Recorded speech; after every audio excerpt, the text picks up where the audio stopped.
Welcome to the Daily Record Spin. I'm your host, Jimmy Clements. Joining me today, as always, is my little brother and the co-host of this show, Danny Okey. Danny, how you doing today, man? I'm doing pretty good. It's a good day today, other than the fact that we had a huge snowstorm here yesterday, which was really annoying to be having a snowstorm in November. No, gracias. It's all right. It's all right. It's it's par for the course for Indiana. You just never know. But how was your Thanksgiving? Oh, it was awesome. Cooked again. Yeah. We have Misfit Thanksgiving every year where we have friends over that don't have places to go. And yeah, it was a good time. We saw a rental family at night also, which was, I absolutely loved this movie. I highly recommend it. Yeah. It's a beautiful movie. Kind of they don't make anymore. It's very like sentimental 90s type of movie. I love that. Oh, it was great. Yeah. I love a good sentimental, just like heartwarming movie. We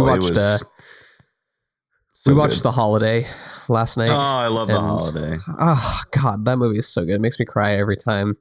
Yeah. Nancy Meyers is just such a great vibe. Every Nancy Meyers movie. So good. I always love the houses. I want to live in all the houses. I know. The houses are so charming. Yeah. Yeah. Well, cool. Sounds like a good Thanksgiving. That's great. Yeah. You too? You have a good one? Yeah.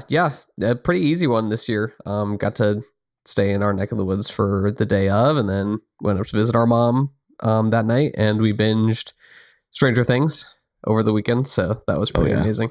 Can't wait for more. So sad about doing that. I know. It is what it is. I actually prefer them doing this though than bulk releasing everything at once, because me too. I like gives you time to process conversation. Yeah. Mm-hmm. Yeah. I think this is a nice happy medium for Netflix, since they still want to keep the binge model, but right. You know, I honestly would not have been mad about a weekly release strategy for this season. I am never going to be mad about a weekly release strategy. That is the proper way to watch television. You know, we got away from it for a while. I would prefer it all come back for every show. Yeah, the more shows I see that are a weekly release strategy, the more I'm like, I think I would like this better. I like having time to process. I like a binge too, don't get me wrong, but I think I would have liked the internet discourse this season of Stranger Things. Yeah. Had we done a weekly release, but I agree. The theories would have been a lot of fun weekly. I mean, the theories are still a lot of fun already. They are fun. Yeah, they are. They're very fun. I've seen some really good ones. I'm like, oh. Me too. Yeah. Oh, I can't wait. Can't wait for the big ending. So good. But anyways, let's get to music. So we're doing our end of the year show. So this one will be our top songs of 2025. This is, again, a completely subjective list. This is based on what we've been listening to all year and we really attached to. And we each pick 10 songs, I'm guessing. So, yeah. Yes. Mm-hmm. Yeah, we each pick 10 songs. We'll see if we have any repeats here. I'm going to guess we have a little bit of crossover, but not a ton this year. It was a really interesting year in that way. Yeah, I felt like last year we had a lot of crossover in both of our lists and both songs and albums. But I feel like this year, what I keep telling people this year is that things felt such more divided isn't the right word, but maybe algorithmic. Like it felt like people were really diving into their niches this year rather than like big pop moments happening. Yeah. So I have a feeling we're going to have a pretty different list. Yeah, I agree. I mean, which is exciting. It was a year where the monoculture was officially dead in music, at least. Right. Yeah. I just don't know. I don't know if any of our listeners listen to any of this stuff, but we'll see. We'll find out. I know. I'm sure they are, because it's all segments, you know. Last year was such a weird resurgence of monoculture. Like, yes, I felt like in music, especially, like, I think a lot of people were tuned into the same stuff, which was cool. But I think because last year was so huge in that regard, it swung the entire opposite direction this year. So, agreed. I think it'll keep it exciting, though. I think we'll have very little crossover. Yeah, but I hope so. Do you want to start off with any honorable mentions for songs that just missed your list? Let's start there. Yeah. So things that really defined the year for you, but didn't quite make the list. But I guess I'm jumping ahead of myself. How about we start off with how we made our lists? Like, what your criteria was. Did you set any rules or expectations for yourself? How did you go about this process? So I kind of approached it the same as last year, where for me, these are just the songs that stuck out. Like I keep a running playlist of all my favorite songs of the year every year. And my initial pass at this list, did not look at the list of songs, and I just tried to write down what I thought. And then I went back and double checked my work by looking through the list again and kind of combined those two. I did not necessarily try to limit to one song per artist, although on my list there's only one repeat. So there's 9 artists in my top 10. So that worked out pretty nicely. Nice. And yeah, I mean, just in general in songwriting, for me, it's usually there has to be something about the song that is really unique. Like it needs to have a soaring melody, or it needs to have an unbelievable performance, or it needs to have a lyric that I can't get enough of.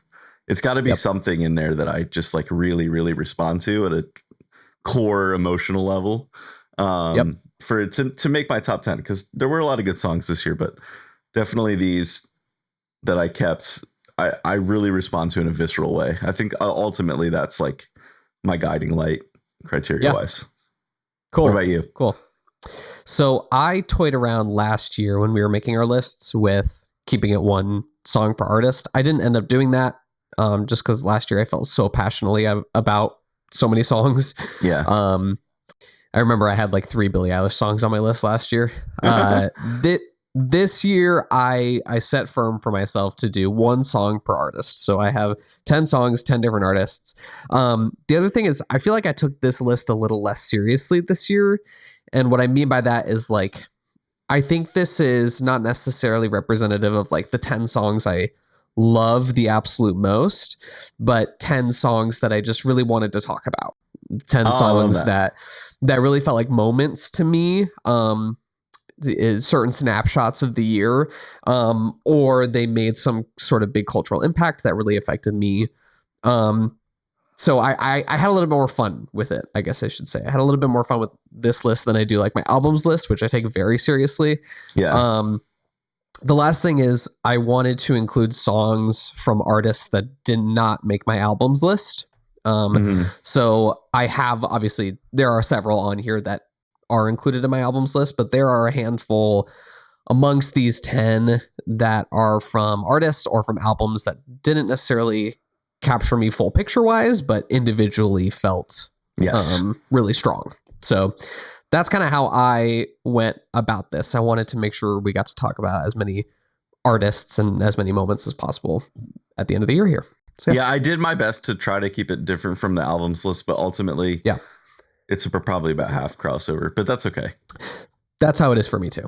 Yeah. I agree. All right, let's start with honorable mentions. You want to go first? Okay. Sure. I'll just name 3. I selected 18 songs from my ongoing playlist from the year, and then I always use a bias sorter. That's my favorite way to rank things. Okay. Yeah. And so I will just name out my 11 through 13. I'll do 3 honorable mentions. Okay. So at 13, I had Self-Saboteur by Jade. I thought that would make your list, honestly. I know. So the album is so good. The Jade album is just excellent. And this song, especially above all of them, is just absolute 10 out of 10 ear candy pop perfection. So that's my first honorable mention. Second one is Everything is Peaceful Love by Bon Iver. That is very clearly to me the standout song of that record. Just like this great blend of jazz and pop and just like feel good singer-songwriter kind of vibes. It's just a beautiful, gorgeous song. He sounds great on it. And then my number 11 just missed the list, but man, any other day it probably could have made the list, is Shapeshifter by Lorde. That song is so excellent. I think that's, the more I sit with Virgin, the more I think that's really the standout of the whole album, kind of the cornerstone of what's going on that record. it's just a gorgeous song, absolute lyrical highlight of her career for me. Yeah. So those are my three. I love that. I'll do three as well then, since you did three. Okay. At 13, I had Tears by Sabrina Carpenter.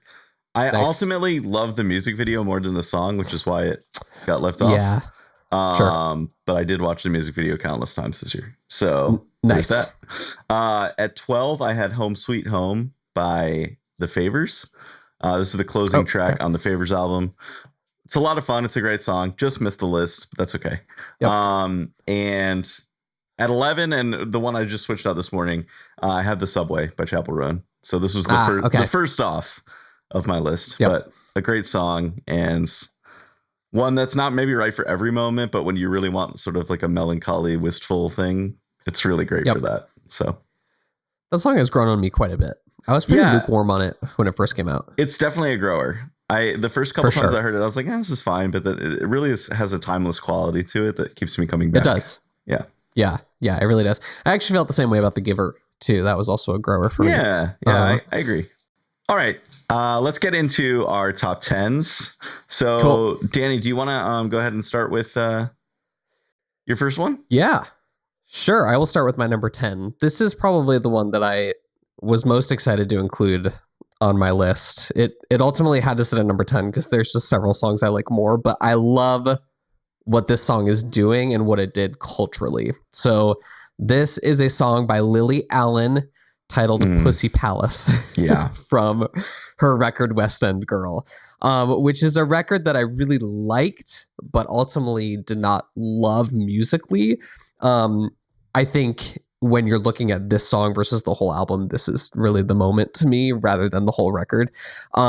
If you don't know, do yourself a favor and go down a rabbit hole of this song. Basically, this is the song that had the internet talking for weeks when the Lily Allen record dropped about detailing the scandal of her open relationship with ex David Harbour. It details her going over to his apartment. They had a shared apartment, and then David had like his own separate apartment, weirdly.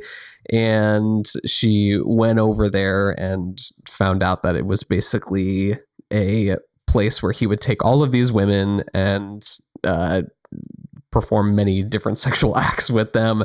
And she was not aware of any of it. She found lots of paraphernalia, and she does not spare a single detail in the lyrics. She tells you literally everything that she found. It is a wild ride. If you have not heard that song, it is quite the ride. When I first heard it, my jaw was on the floor the entire time. And as I kept listening, I was like, not only is this the biggest tea I've heard in the music industry in a long time, but also really catchy and really fun. It's really catchy. That chorus is super, super sticky. It's like, I think that's ultimately what leaves me a little lukewarm on the album as a whole, is that there's not a whole lot melodically or production wise that I'm latching onto, but this one is such a good chorus. If the lyrics do not keep you lingering, the sticky chorus will.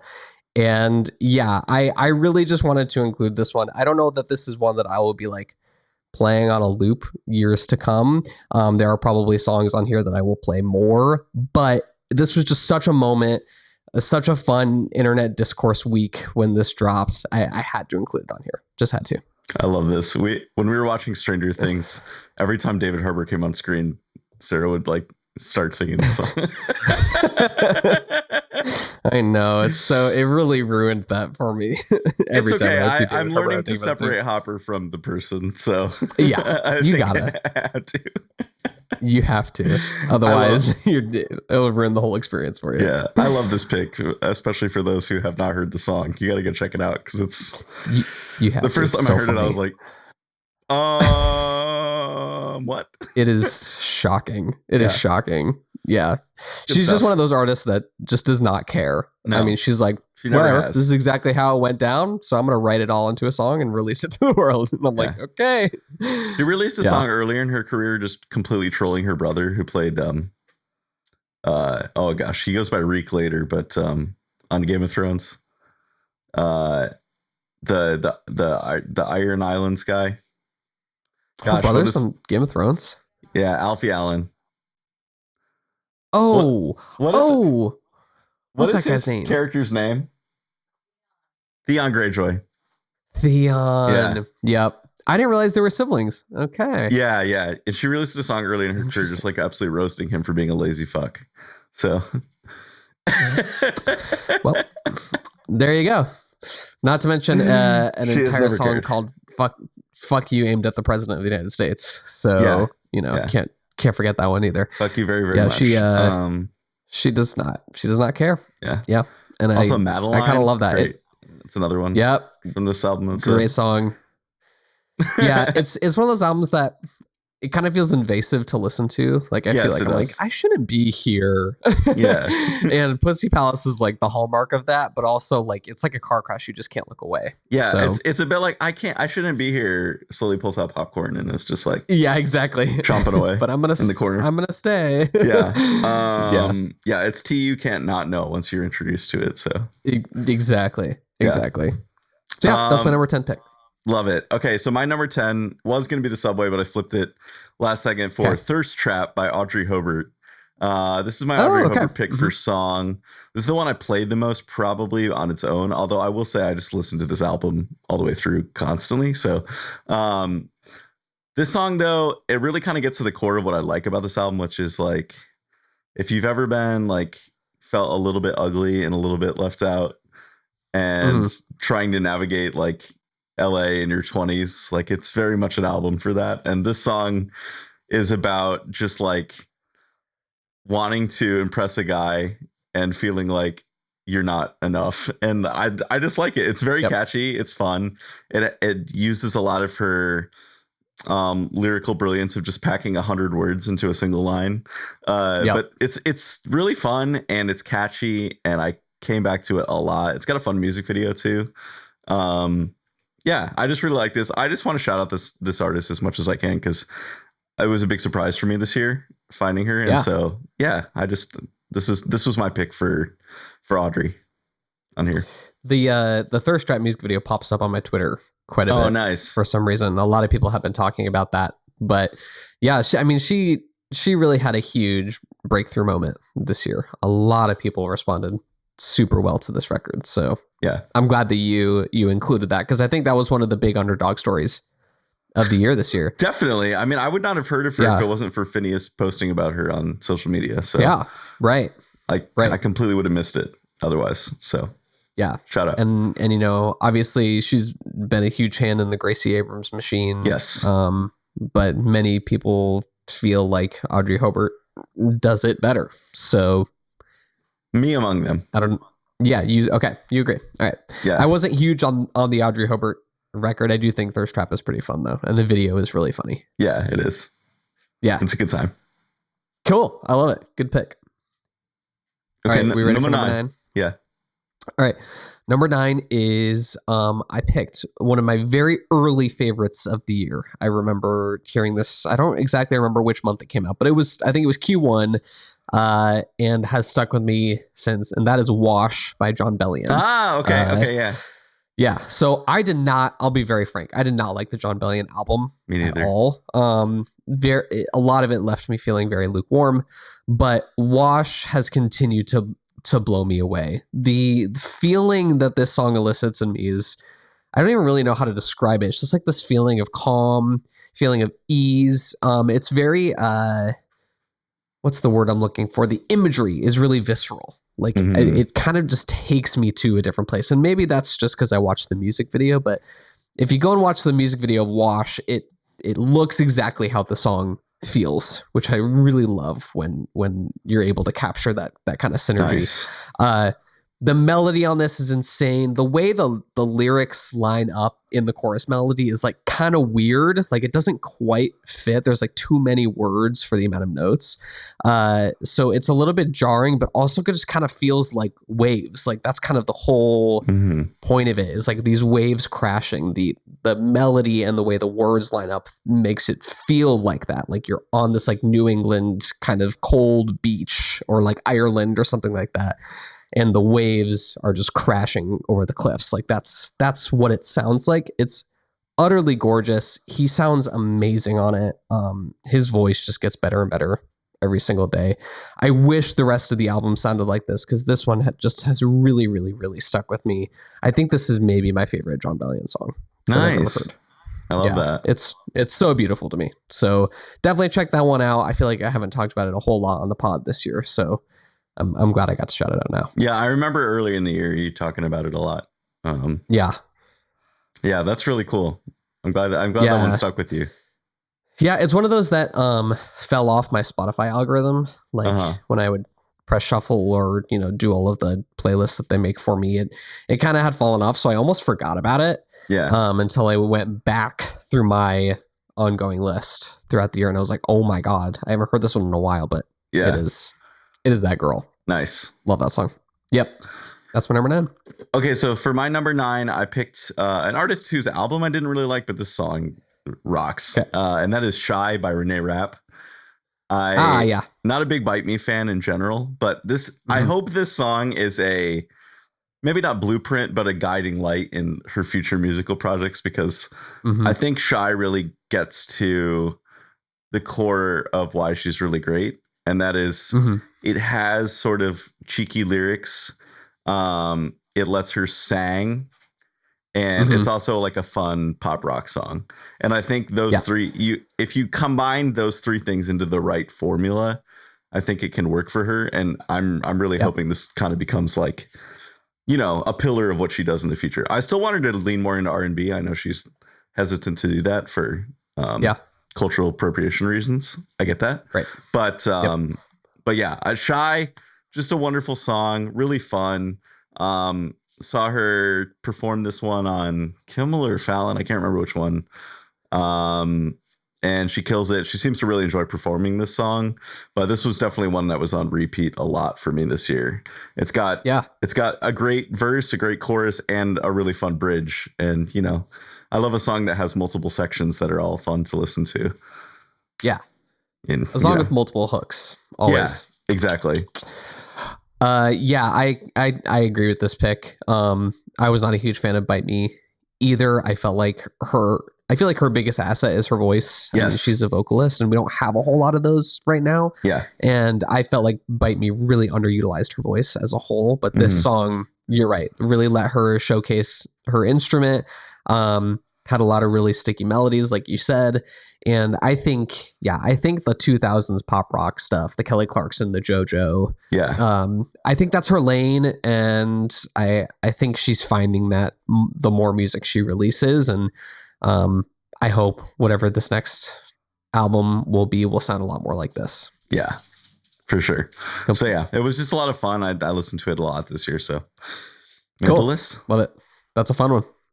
All right, moving on to number 8. My number 8 is honestly maybe too low. Okay. Now that I'm looking at it, I'm like, wow, did I really put that at number 8? But okay, I'll leave it for now. This is Spiders by Lola Young. Oh, okay. Yeah. I love this Lola Young record so much. I feel like I'm on an island alone. The internet pretty much not panned it, but kind of forgot about it immediately after it dropped. I'm over here like, listen to the Lola Young album. It's so good. But Spiders, I feel like, is pretty universally agreed upon as like a really standout track in her career so far. It's just this like insane rock power ballad that not only has gorgeous lyricism, but she is doing some insane things with her voice. Specifically, there's this part in the second verse where she says "suck me dry," and it's gritty and it's loud and it's like so reminiscent of like that 90s punk rock kind of sound. It's utterly gorgeous. This song has been on repeat for me for a long time, and I feel like the power ballad as a whole is kind of dead. And when you get a really good power ballad that not only has great lyricism, great melodies, but also has great vocals along with it, it's just like it fits right in that pocket of what I really like out of a rock power ballad. So I really love the line, "I'm not a woman if I can't have you. You're not a man if you can't have me." That's a great. Have me. It is good. That's a really good line. Yep. And the way the guitar and drums the production's incredible with the lyrics. It's so good. So good. Yeah, she's really, I feel like reviving a certain pocket of grunge rock music that has been lost for a while. I agree. Which I really like. So good pick. Go listen to the Lola Young album, for God's sake. Is that your pick from the Lola Young? Do you have another one from Lola Young? I have a few from the Lola Young record. There are so many songs I like out of there. The only other one that I considered that was like, oh man, it was this close, was Post Sex Clarity. Okay, yeah. Which is my other favorite. I just think it's interesting because I remember when we went through the Lola Young album, you did not shout out Spiders as one of your favorites. And I was like, I feel like that's the standout one. So I like that we arrived at that place. And I think the reason sometimes I don't like to immediately latch onto the singles. Like I like latching onto deeper cuts early, but sometimes they picked the single for a reason. You know? Yeah. And this was one of those. Like this was a single for a reason. So it was not an initial standout for me, but the more it's gone on, I love that. It's the standout. Yep. A song that was also very much a single is my number 8, which is Sally When the Wine Runs Out by Role Model. Okay. Another one I listened to a bajillion times this year. Became a really fun viral moment for Role Model, and definitely the reason he gained a lot of traction this year. He would have a different celebrity come out and be Sally at all of his shows during the bridge of this song. It was a really fun gimmick for social media, and the fans loved it. So especially when he brought out Hillary Duff at Austin City Limits, that was cool. I was just about to say, who is your favorite? I think Hillary Sally. Duff. Mine, Hillary Duff is my favorite too. I really like Renee also. When he brought Renee out, that felt like very much like, you guys are both like 25, 26, something like that. So I was like, this feels synchronous there. But it's just like it's just kind of a sad sack song, but it's really fun. Mm-hmm. And like, I love an emo boy song that has a good vibe. I was just like, say, you love a sad boy. I do. I'm such a sad boy lover. The John Mayer DNA runs deep. So I really like this song. My only song by a man on my top 10. So even though it was a better year for men, not that good, because this was the only one. Yep. So anyway, I only had one too, and I already named him. So damn. That's man, get better. What are we doing? I hate to be a contrarian, especially with a song that you love so much. I am not buying the Role Model propaganda. I just am not buying it yet. Maybe one day I'll get there. I have not bought it yet. I think the viral moment of this song was way more fun than the song itself. Boo. But I do think the viral moment was really fun. I would always tune in to see who Sally was. So I feel like the TikTokification of music, artists are getting a lot better at like creating those kind of viral moments. Yes. I think like the Juno position, Sally, obviously that's the OG.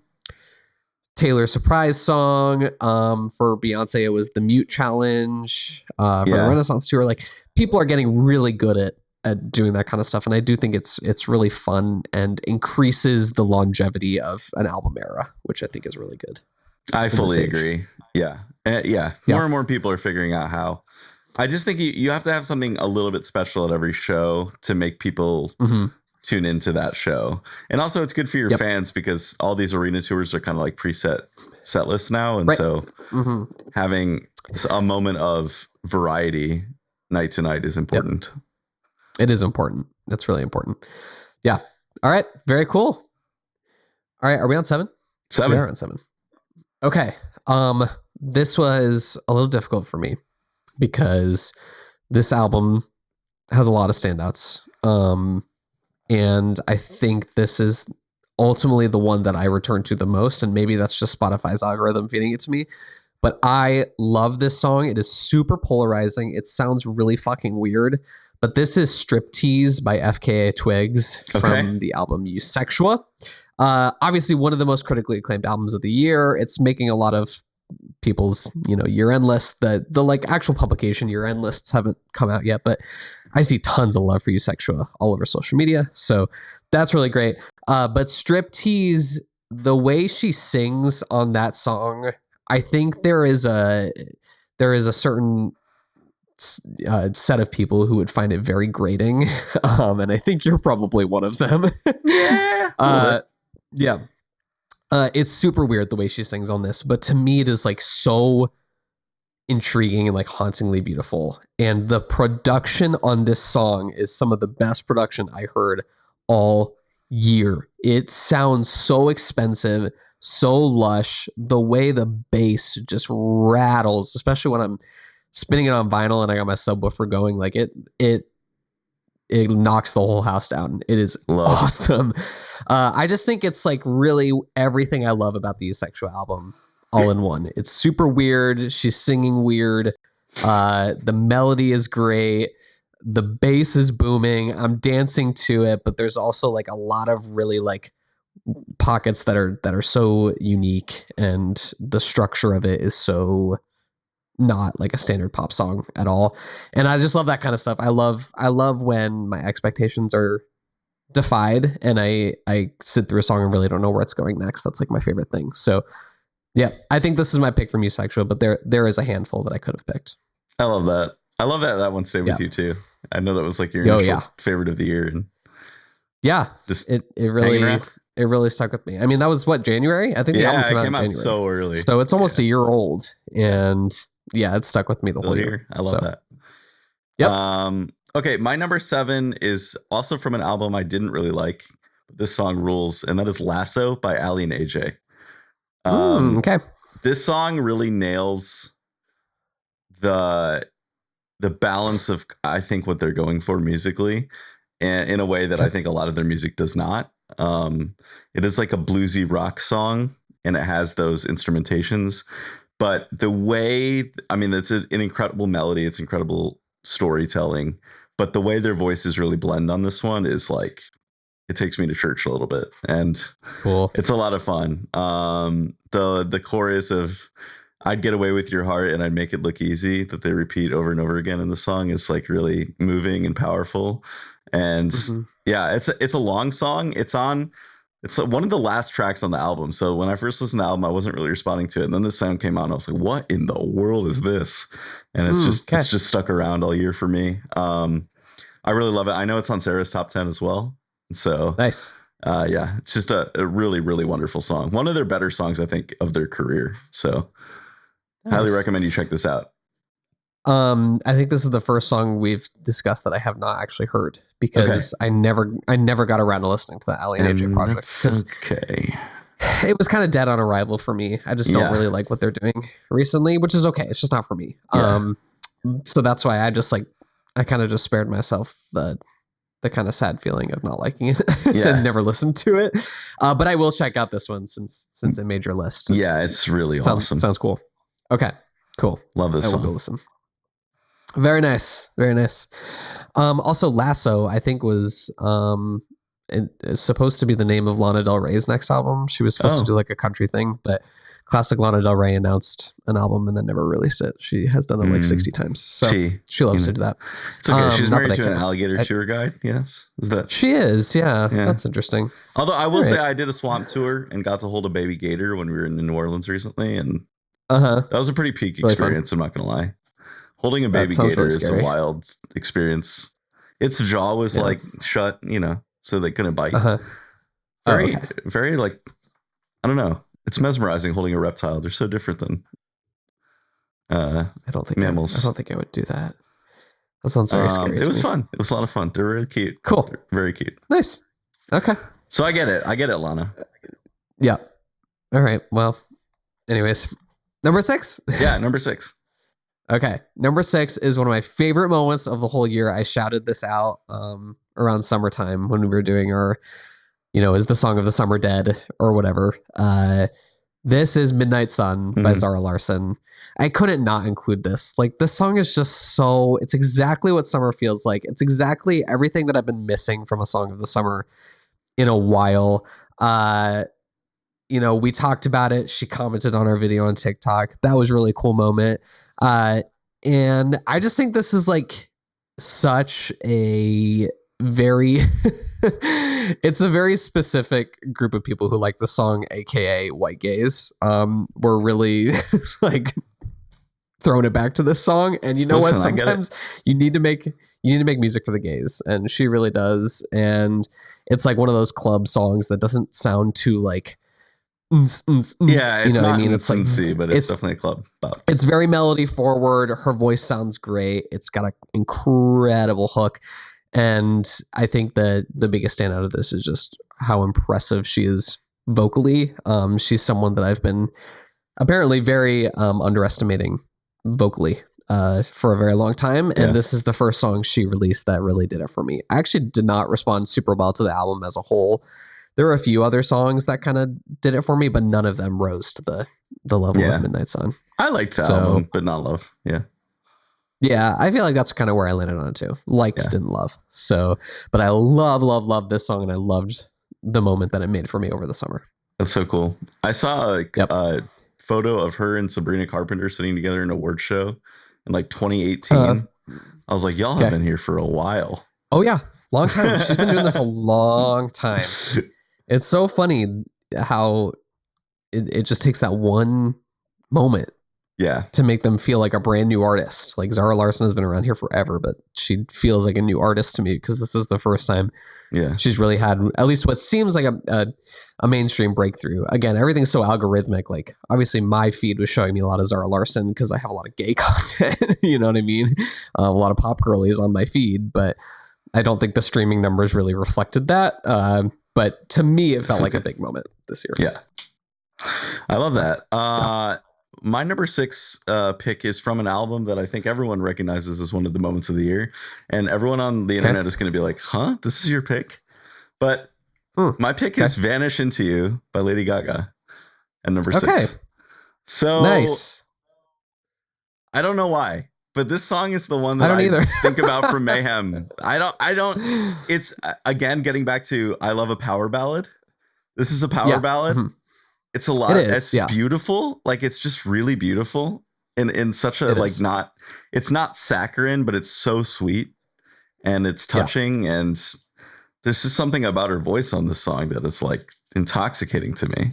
It's stripped away of all of her usual, just like dance floor kind of, pop moments. And it's just it's you know what I like about it is it feels like the bridge between her doing jazz standards and her making pop music. It's kind of what Vanish Into You feels like. I was just about to say it feels like she combined her adult contemporary era with her pop girl era. Yeah, and it just feels right and made this song. It feels right for Gaga in 2025. I don't know why. Yeah, I agree. I just love it. I love it. It probably could have been higher, honestly. Like I really just love this song. I think she likes this song a lot. That's cool. I feel like she's talked about Vanish Into You a lot. I think it's also the moment of the tour where she would go through the crowd. It is, and that was really a moment fans. That I was surprised because I already loved the song before I saw the Coachella performance, and then when she did that, I was like, oh, she like it too. No, I think that's cool. I think she really likes this one. It has never been one of my standouts. I get it from the album, but there are so many standouts on this album. I know me. There's so many good songs. You could pick at least 5 songs that could be on here. You could easily. I love it. Cool. Okay. Well, I'm glad. Hint, hint. This album will come back later on my list. Shocking to everyone here. So it's cool that we had 2 different picks from this. I like that. It'll be fun for our little playlist at the end that we'll drop. Yeah. For sure. Top 5. Okay. This one right now sits at 5, but could rise later. This just came out so late in the year that it kind of landed here. So it could rise, it could fall. I don't really know. But I am going with Reliquia from Luke's by Rosalia. You're going to hear this one again. Okay, really? Yeah. This is your standout too? Well, you'll see. Okay. So when I heard Berghain, the lead single, I was like, there's no way that she's going to top this. There's just no way. Mm-hmm. And then weirdly, like the Wednesday before this album dropped, she dropped Reliquia on Spotify and it was up for like 2 hours before it was removed. I don't know what happened. It was some sort of a glitch, but I got it right when it released. I somehow logged onto Spotify right at the right time and listened to it. And I was like, oh my God. And then when the album came out, like nothing has stuck with me the way this song has. It is just utterly gorgeous. It's melodic. It's so sweet. It's got weird production stuff happening. At the end, when there's the little sound effects of the turning the pages, and then it's like the dance floor remix. Yeah, it's like the dance floor remix of the orchestrations. And then you look up the translations of the lyrics, and it's all about just the beauty of the world and the places that she's been to and the things that she feels like she's left behind there as they have made an impression on her, and how she said, "I will be your relic." Like, what a gorgeous sentiment. I just like, no one else is writing like that. Like, I will be your relic. Oh, it's so, what I love about this album is how there's so much religious imagery, but it doesn't necessarily feel like an album about religion. It's almost more about, it's more about spirituality. Yes. And your place in the world, about your purpose. That's what it feels like more to me. Like your religion is just being of the world. Yeah. And this song represents that to me the most out of the whole album. And it's just, that second chorus when she just lets it rip vocally. What's so great about this song too is like, this is a song she could rip vocally the entire time, but she holds it back. She holds it back in the first chorus. She holds it back in the bridge, so that when the right moment comes and the sound just explodes, it feels so euphoric. Yeah, I love this song. That second time she sings "Spero mi corazón," I'm like, I ascend. I'm like that SpongeBob meme with the headphones where he's like rising up. Do you know what I'm talking about? Literally is like, this is the greatest thing ever. That's how I feel. In fact, as I'm talking about this, I'm like, why is this number 5? See, like, that's what I'm saying. This is really anticlimactic, but since we're talking about it so much, this is my number 1 song. Is it really? Of the year. Holy shit. Okay.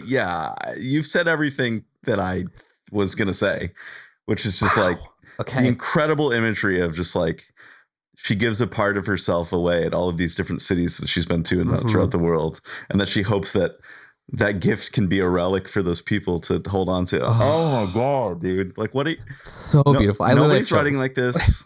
No. It's I love this gorgeous song so I like much. Could cry. I love this song. I know. I feel connected to her soul in this song. It's like she bottled up her soul and put this in the vocal. 100%. Yeah, it's a stunning piece of art. Also, shout out Rosalia, one of our followers on TikTok, apparently. Friend of the pod. Incredible friend of the pod. We now have Zara Larson and Rosalia. Yeah. We're in good company. Yeah. I mean, what else is there to say? This is just, it's a once in a lifetime kind of song. I really thought you would have Berghain on here. Well, you were I do. Okay. Okay. That's the thing. All right. I'll shut up. Zip in. All right. But I love that I'll let you talk. Our first crossover song is Reliquia, which is is stunning because that wasn't the lead single, and we haven't talked about our love for that song, and so I know that's really cool. Yeah, that is really cool. Yeah, we have not mentioned this one to each other. Yeah, we just independently arrived there. I'm hoping she's going to drop them soon, but whenever she drops the 3 tracks that are exclusive to the vinyl on Spotify, look out for the one called Foku Rani. Okay. Because it's the song on the album that sounds the most similar to Reliquia to me. Interesting. So it's a huge standout on the track list. 2 questions for you about this. One, are the bonus tracks interspersed throughout the album? Yes. Weird. So two of them are in movement 3 and one of them starts movement 4. So they're kind of all towards the end. Okay. Interesting. Yeah. Second, would you recommend that I get the vinyl now, or should I wait until she re-releases these and then prints a new edition? I would almost wait, because I think she probably will do a new edition, because Dios es un stalker. Yeah. Also, there's a different version on the vinyl than there is on streaming. What? And then I know that she said she was tweaking the 3 bonus tracks too. So I would wait a little bit. How confusing. And see if she'll re-release. I know. Very confusing. Okay. But good to know. Yeah. I would wait. Cool. Okay. So our list is all out of whack now. I know. So that was my number 5. So you should go to your number 5 now. Okay. Now my number 5 is a song I mentioned last week. or last podcast, and that's Fort Knox by Sigrid. I talked about it last time about how just fun this song is and how many different singable parts there are. But yeah, this song is like nitrous oxide pumped into my veins. I love her like raspy, almost like ripping her vocal cords out vocal that she has in this song. You can feel the emotion in it. It's like, I saw a comment that she was Norwegian Carly Rae Jepsen, and I was like shook by that. I feel like that's a really good I can see that comparison. And this song is just such a banger. I absolutely love it. Again, this was a single, so not like a deep cut or anything, but I don't know. It's got like 3 really distinct sections that could all be their own chorus. And so that's really fun. It's like the Max Martin formula. It really is. Yeah. Yeah. Yeah. And it's a fun concept for a song, like that she's going to lock her heart away in Fort Knox because she's sick of being heartbroken. Like that's a fun, metaphor. I like it a lot. For sure. Yeah. You know who else just released a totally Carly Rae Jepsen song? Is Hilary Duff. Oh yeah. Have you heard the Hilary Duff song? Yeah. It sounds just like a Carly Rae Jepsen song. It does. It's a lot of fun. Yeah. But yeah, that's a good comparison. The Norwegian Carly Rae Jepsen. Yeah. I'm just a big fan of Sigrid. I've liked her, all of her stuff. Yeah. She's got some good stuff. Yeah. She's a super underrated banger maker. She's not going to be on the level of Billie Eilish or something for me, but in terms of artistry, but I just, she puts out some really great songs every once in a while, and I'm like, she does. I'm listening. She does. Shout out the Scandinavian girlies with Zara Larsson and Sigrid on the list here. Yep. Let's go. Also, I'm going to shout out Aurora too. I really like Aurora. She's killing it over there too. So, yeah, nice. Oh, Tuvalu. Max Martin himself, Scandinavian girly. They're killing the game. Doing something right over there. Yeah, they are. They're also like really have great education and healthcare and all that stuff. I don't want to talk about it. No. Makes me sad. Makes me too sad. Good for them though. Yeah, very good for them. Okay, number 4. So numbers 1 through 4 are the 4 that have been vying for the top of my list since the dawn of time. So like this is like really where it kicks into gear. It's juicy. And these are ones like, as I look at this, the next 3 that I'm going to mention are just like everything I want out of my pop girlies. Okay. So this is like pop girly anthem right here. So my number 4 is Past Life by Ariana Grande from the deluxe version of Eternal Sunshine. Okay. Yeah. Nice. Another one that came out like right at the beginning of the year. I heard it. I said, this is the best thing I've ever heard in my entire life. And I have not stopped listening to it for the entire year. So this song, the fact that this is buried so far down in the track list on already just like 10 out of 10 album blows my freaking mind. This is like in my top 3 of the whole record, like bonus tracks and standard edition tracks. And I just feel like we are not talking about it enough. I don't know what is going on, why we're not all talking about Past Life. Twilight Zone was very clearly the one that got the moment from these bonus tracks. And don't get me wrong, I love Twilight Zone, but Past Life is just explosive. It is like a Max Martin machine. It's everything you want out of a pop song. I don't understand why this has been so overlooked. I just feel like I'm on top of a mountain screaming into the void and no one is listening. So if you love Past Life like I do, please come into the comments because I need to find my community. I've been talking about this song nonstop. I love Past Life. It's just Ariana Grande, Max Martin, perfection. I forgot about these songs and I need to revisit I know them. You did. Yeah. Yeah, you do. These 5 tracks have been on a loop for me for the entire year. It's just like she put her whole soul into these bonus tracks. It's wild to me. Also, such a cool way to write a deluxe album is to come back after the album has been released and write 5 additional tracks rather than include like 5 that were on the cutting room floor. Right. That's such a cool way to do a deluxe that not a lot of people are doing.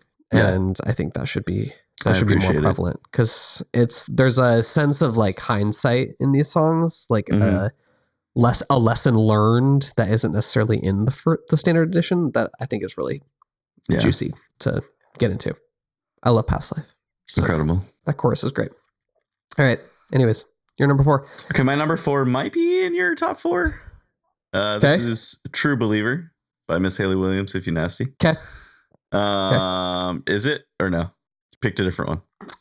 It was okay. So close. All right. It was so close. So True Believer is a standout for me, primarily for the lyrics. Okay.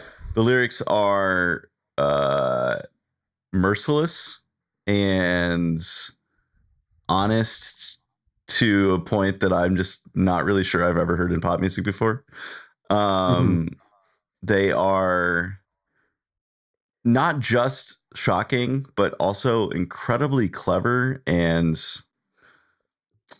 what's the word I want? They are, you can tell this is built out of a lived experience and watching her community change over time. And this feeling that exorcism needs to take place in the South to reach a better future, frankly, that they're almost trapped in this cycle of racism and hatred, and that there is such beauty in that part of the country, but until those things get acknowledged and fixed, it's never going to reach the levels that, you know, the people deserve, frankly. And it's haunting. Like, I say that word a lot, but this word really is, it feels like ghosts are in the room with you. That is the word for this song, for sure. It is so moving. And her performance that she did on Late Night with Fallon. with the like entire like black string quartet and decentering herself from the stage, even sitting in the back of the house, just like that was something else, man. This is obviously a pick. You could have picked a ton of songs from this project. There's so many good ones, but this is the one that I was just like, from a songwriting perspective, I just was like at 0 notes. I mean, I don't know how you're supposed to write a better song than this, frankly. I think this is the lyrical cornerstone of her career. Yeah, I really do. Yeah. I think this is like peak. Like, she's never written a better song than this, in my opinion. For sure. It's really, it's so stunning. You can feel the pain in the lyrics, like how much it aches to talk about her hometown in this way. And you can also feel the love that she still has for it. But just wants better. Yeah. For that place. It's really such a moment. And you're right. That Fallon performance, I think, is one of my favorite moments of the whole year musically. It got a lot of chatter online, but honestly not enough. Like, I don't think enough people are talking about how important it was for her to get on that stage and do that. Yeah, it was next level, especially on Fallon, which of all of the late night shows leans the most conservative, leans the most mainstream. And yeah, really, really cool to see that. Yeah, she's the best. She's just the best. She is. I love her. Yeah, this was, had I allowed myself multiple songs from an artist, this would be on my list. Okay, but gotcha. There was one that I picked over it, and for different reasons, but I'll get to that soon. For sure. All right, number 3. Okay, great. All right, number 3 is the best, just like nostalgia bait pop music, like early 2000s Y2K delicious ear candy I have heard in a long time from an artist who I previously really disliked, but dropped an album this year of bangers that I just can't deny. This is Sports Car by Tate McRae. I knew this would be on here. Oh man, I have listened to this an obscene amount of times this year. The way the bass just rattles, the Pussycat Dolls nostalgia bait, the whisper chorus. Bring back the whisper chorus. She did. She brought it back. She did. I want more whisper chorus. It is so good. And then as you get further into it, you have the whisper, but then you have like these kind of like counter melodies going on top of it. I think this one was Ryan Tedder. Ryan Tedder's all over this record. I can't remember. Okay. Ryan Tedder did his big one with this, man. Yeah, he did. He really is like, after Max Martin, he's like the next genius to me. Like he is, and Bruno. I feel like and a little Ed Sheeran. Yeah, there's a group, but he's in there is. Yeah, but Ryan Tedder is like next under Max. Yeah. to me. I mean, he did great stuff on this Tate McRae record. He did great stuff on the Rosalia record. And he did great stuff on the Khalid record too. He's just wonderful. And this is like exactly, you can tell it's Ryan Tedder. His DNA is all through this. But he brought back such a specific feeling from the early days of pop music for me, like the pop music I remember from when I was like in middle school and stuff. It's this song absolutely rules. This is what Tate McRae should be doing 100%. She just dropped the deluxe of her record. All of the bonus tracks absolutely suck. Just not a single good one in the bunch because none of them sound like this. No. Like, she wrote these like incredible melodic bangers and then tried to do like this like quasi hip hop dance floor thing that just didn't work. I'm like, stop. Like you found a recipe that worked so well, stick to that and go further. And I think Sports Car may be the pinnacle of her career already. I love this song. It definitely is. It merited consideration for me, which is shocking because I did not like it when it came out, but talk about a grower. Oh man. At a certain point I was like, I get it. It's so fun. It's just so fun. Yeah. Yeah. So not at all surprised that this is on the list for you. Yeah. Number 3 on my list got spoiled a little bit already, but it's Berghain by Rosalia. Okay. She is my one repeat artist. I have 2 songs. Okay. Yep. And yeah, Berghain I'd listened to like 50 times in a row when it came out. I had to process it because I didn't know what I was listening to the first 25 times. And then I think after that, I started being like, I see what you have done here. I think the coolest thing about this album is that she said she recorded the string quartet the string orchestra for only 3 days. Did you hear about this? Yeah. She brought the orchestrations complete to the London Symphony Orchestra. That means she arranged all of this ahead of time. Yeah. And then added those in, which for a pop artist, that's again, whatever. I bow. Just whatever. But every section of this song is amazing.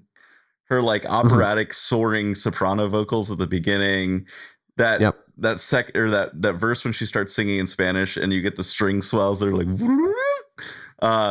unbelievable. The Bjork section, incredible. And how do you pronounce this guy's name at the end that they sampled? Eve's Tumor, I think is what it is, or Eve's Tumor. Yeah. Well, that bit at the end is just like, that kind of reminded me of, like, we don't say his name here very much, but that shit reminds me of Kanye, like where you're just like, where you're just injecting something into a song that just is like, again, nothing like this album this year has made me just like want to yelp and scream in the same way. And me neither.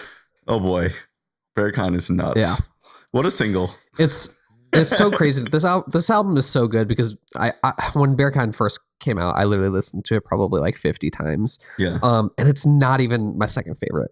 Like if I were to include two, if I were to include 2 songs from this, my second would have been Divin Eyes. I was gonna say Divin Eyes might have been my third, so that makes sense. Yeah. So it's just like she really just crushed it with Luke's. So I love it. I love that song so much. It makes me want to like punch a wall every time I get to the Eve's Tumor part. Yeah. Rules. If you have not heard Berghain, do your ears a favor and go listen immediately. Yep. And then you'll probably be like, oh, I need to listen to the album. And we will say Berghain is a bit of a red herring. It is definitely the most experimental, most like hip hop forward of this album, which is leans traditional, but it's also like kind of the center of the album when you listen to it fully. So it makes sense. Anyway. Yeah. Allow yourself time with it because the more time you spend with the record, the more you fall in love with it. For sure. It's beautiful. Yeah. You got to do a few listens. Yeah. All right. Top 2. My number 2 pick, honestly, don't even really feel like I need to talk that much about it because it's like perfectly crafted. What does Danny want in pop music? Here you go. And gave it to me on a silver platter. And I said, thank you. I will receive and I will be eating.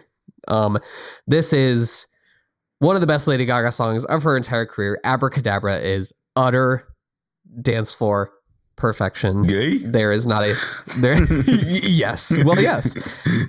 There is not a single song that has been released like in the past 5 years that does this like dance hall Lady Gaga like nostalgia shit as well as this does. It is perfectly crafted to exactly what I want in like a banger. And I'll never forget watching the Grammys and this music video premiering during one of the commercial breaks. I was running around my room. I was like, yes. I'm like, this is exactly what I wanted for Gaga for so long. The Mayhem album is so brilliant from top to bottom for me. But as I kept trying to pick other songs from that record to go on this list, I said, no, the only one that can go on this list for me is Abracadabra. Yeah. It's perfection. Although I do want to shout out Garden of Eden, which is my number 2 pick. That would be my number 2 pick after Vanishing Too. So Garden of Eden is so good. But Abracadabra, the choreography, the nonsense lyrics, the pre-chorus is so brilliant. It's just perfect. Perfect pop song. Doesn't get better than this to me. Yeah, no notes on that one. That's a great song. No notes. So good. Okay, my number 2 song is also in the running for Song of the Year. That is Golden from K-Pop Demon Hunters. Wow, I wondered how high this would be. Yeah, I did. I didn't listen to any song as much as I listened to Golden this year. Period. That's just facts. I listened to it so many times. It's so inspirational. It's such a cultural moment. I love the movie. I've seen it 5 times, which is just so rare for me to watch a movie over and over again. But it is rare for you. I just love K-Pop Demon Hunters. This song is, it's my favorite of the bunch, but this is another one of those things where it's like you could have 5 favorites from K-Pop Demon Hunters and I'd be like, yep, makes sense. How it's done is amazing. Free is amazing. So yeah, there's just a lot to choose from here. But Golden is just, in the moment it's having and the culture and the story of the song and all that stuff, it's just so moving. They just did it on the Macy's parade too, which is really cool. Yeah, I love Golden. Pretty shamelessly, just a great song. And that vocal is just filthy. Yeah, EJ did the big one for sure. Yeah, this song rules. This song absolutely rules. Like one of the best soundtrack songs I've heard in a while. It's just awesome. It's unreal. It's awesome. And then I'll say my number 1 because it's really cute. We already talked about it. Again, just the Rosalia kind of came in and saved the year for me a little bit with this album. So I was not surprised to see 2 of these songs make my top 3. Like that was just like, this is, I don't know. Just in terms of quality compared to the rest of the year, it was just kind of like blowing shit out of the water. So yeah, it was really on a pedestal all on its own. Yeah, for sure. I'm so happy you're on the Rosalia train. Yeah, I've been here since fully on the train. Yeah, I've been here since 2019. I loved her for a long time. Incredible. Well, I remember when you were here for our wedding that you bought 2 Rosalia records from Amoeba. So yeah, I know that you love her and have loved her for a long time. I just adore her. So, yeah, she's amazing. Yeah, so that's really cool. I'm so glad you liked it as much as I did. So that makes Reliki our only crossover song of 20, which is pretty crazy. That's crazy. So that is really crazy. What is your pick for the best Hayley Williams song of the year? How did you know? Yeah. So it, like I said earlier, it was between this one and True Believer for me. True Believer, I think, is the lyric standout of her career, like I had said previously, but the emotion that Parachute elicits in me. Yeah, I get it. Oh, God. So the whole album, basically, all the singles had been released. And then when she finally packaged into an album, she said, by the way, here's this little bonus track at the end, and said, I'm about to ruin your life. And she did. My life was ruined that day. It is absolutely devastating. If you are a Paramore fan and you're into the lore, what this does to your psyche is really awful. Damaging. Yeah. It's damaging for sure. But the song itself is so, I don't even know where to begin. Like, her pen game on this is fantastic. The way she sings in that second verse is so, like, you can't ever get that out of your head. She is yelling in that second verse. Like, as much as she can keep it melodic. She's trying to, but you hear it break. You hear the voice just completely break, and she's just yelling. It's a cry for help, a desperate plea to a loved one. It's very reminiscent of early Paramore, like Brand New Eyes time. Like it sounds that angry, right? That it. And she very rarely, I feel like in the later part of her career, lets herself go there with her voice. And she really did on this. But also Daniel James' production on here is just an absolute masterclass. That man was robbed of Producer of the Year Non-Classical at the Grammys because of what he was doing on this record. But this song specifically, it starts out so quiet, so tender. And then the drum lick just rips. And then it explodes in that chorus, pulls it all back to let her voice shine in the second verse, and then that bridge where it becomes like this like wall of sound grunge, like really heavy guitar, like almost metal sounding guitar. It's like he was doing stuff on this that I couldn't even imagine. Like he really just went there with the production, and he does such a great job at balancing what Haley is doing vocally and lyrically. It just really, he makes space for her to shine in the right moments. And this song in particular, Parachute, is the culmination of their partnership together. It's perfect. Ugh. Absolute perfect song. And I have listened to it so many times. So I'll be shocked if this is not my number one song this year on Spotify. We'll see. Iconic. Yeah, that's my number one. All right, do you want to go through our list real quick? You want to go first? Yep. So my number one was Parachute. My number two was Abracadabra by Lady Gaga. 3 was Sports Car by Tate McRae. 4 was Past Life by Ariana Grande. 5 was Reliquia by Rosalia. Number 6 was Midnight Sun by Zara Larsson. Number 7 was Striptease by FKA Twigs. Number 8 was Spiders by Lola Young. Number 9 was Wash by John Bellion. And my number 10 was Pussy Palace by Lily Allen. All right. And my number 1 was Reliquia by Rosalia. My number 2 was Golden from the K-pop Demon Hunter soundtrack. My number 3 was Berghain, also by Rosalia.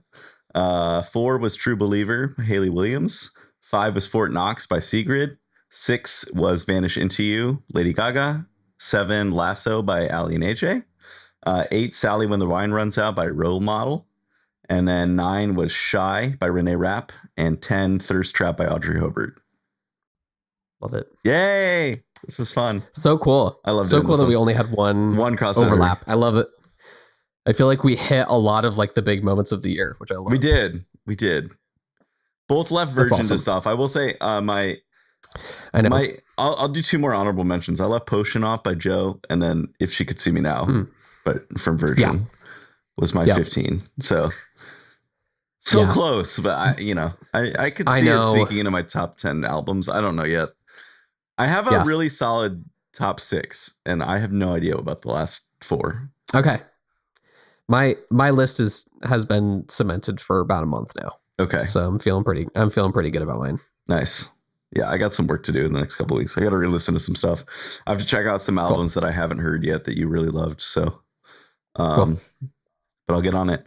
Anyway, anything sparking joy for you right now?